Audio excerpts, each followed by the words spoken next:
साठी किती पैसे लागतात त्यांच्या आईबापांना माहिती आहे, किंवा तुम्ही सुपरवायझर असाल तुमच्या सुद्धा घरी किती मोठी जबाबदारी असते हे सर्वांना माहिती आहे. म्हणून आपण सर्वांनी सिरियसली त्याच्या बाबतीत काम करण्याची गरज आहे आणि इथून पुढं आपण करू अशी मला ग्वाही द्या. म्हणजे इतक्या मनात ते ठासलं पाहिजे की मला दुसरं बाकी काय नाही, मला सेफ्टी फर्स्ट माझ्या कामावर.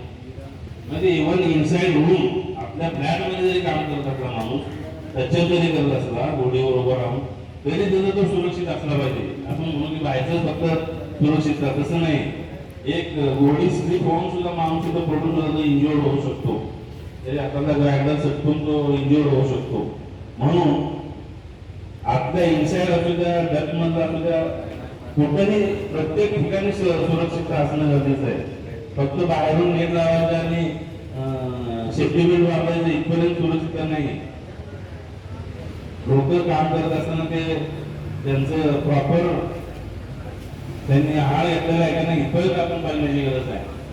कारण त्याच्या पोटात काय नसेल तर तो चक्कर येऊ शकतो, त्याला काय येऊ शकतं. म्हणून तुमचं इतकं बॉन्डिंग कामगार असे पाहिजे की